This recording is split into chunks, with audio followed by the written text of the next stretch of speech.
Hi guys, it's John from Owns Estate Planning Services.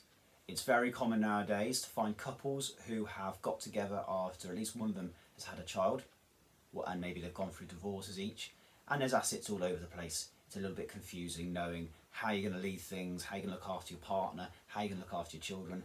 Is there any way to guarantee this? So if you think about a standard scenario where you've got a couple who are together and one person owns the majority of the assets, what do they do? Because in a simple will, you've got to just give it directly to somebody. So if you leave it directly to your kids, you're potentially, you're not looking after your partner who you really care about.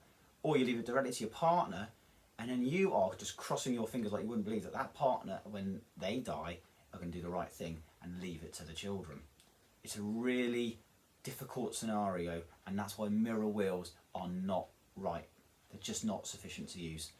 You need to use a trust, and we're going to have a look now at the scenario of Gary and Hannah and how a trust is going to help them out. In this scenario, Hannah and Gary have been together, let's say, for 10 years. They're not married. They've been together for 10 years. They both had previous relationships. Hannah's got children from hers. Gary doesn't have any. Hannah's got the majority of the wealth. Gary doesn't have much. So Hannah owns a house, and she's got £200,000 in savings. Okay, and they live in the house together. And Hannah's worry is that if she dies, she's going to want to make sure her stuff goes to Jessica and Peter. But she's also really worried about the fact that Gary, therefore, is going to be without a house, without a roof over his head, and he could really do with the money, at least the benefit of the money, to look after him in the short term. She doesn't want him to just be, punished as a result of her passing away.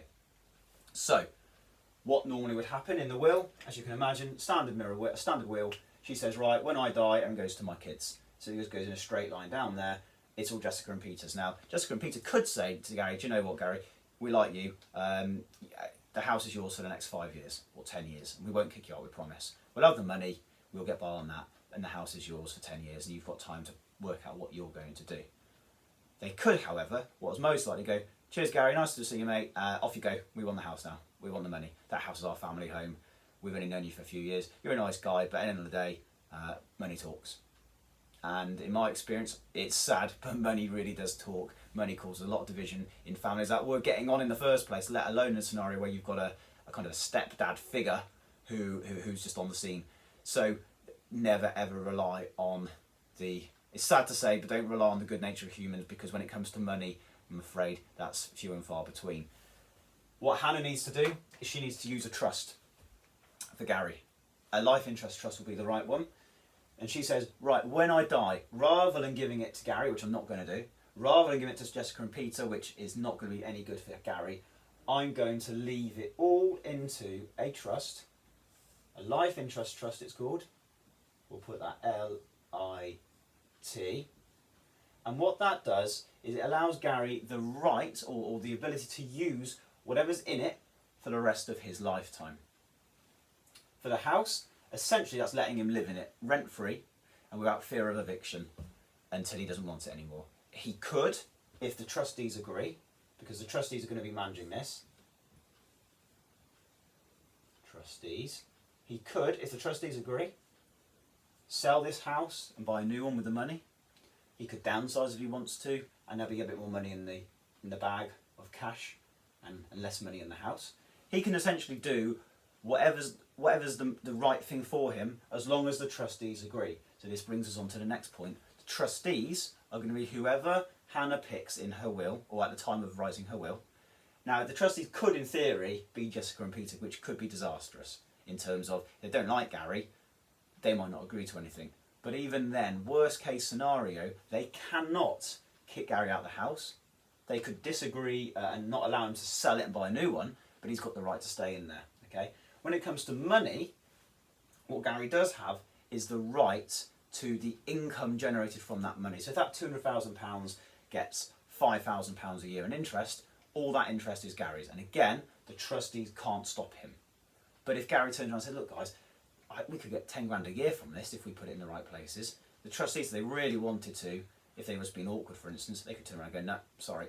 So picking the right trustees is really important. Whether that's Jessica and Peter, whether that's Gary and Peter, whether it's Gary and somebody else or Peter and somebody else, I don't know.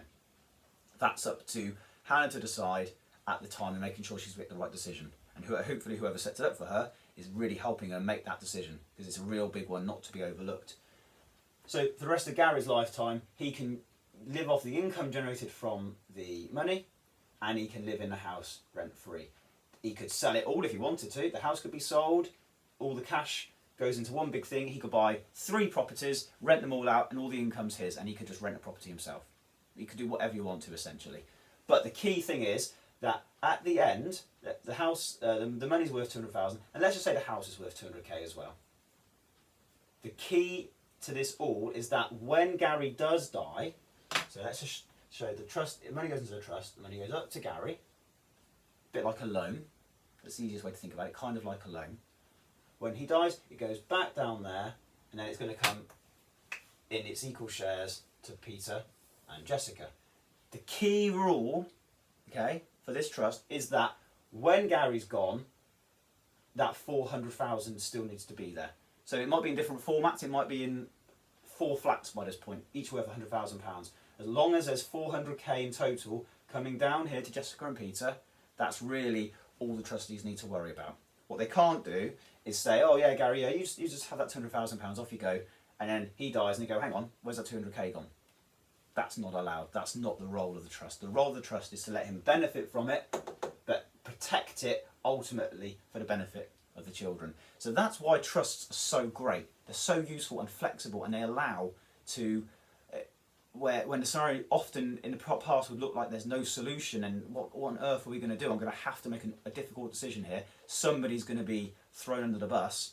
Now you don't need to, because these trusts are really useful and people are starting to realise how common actually they are.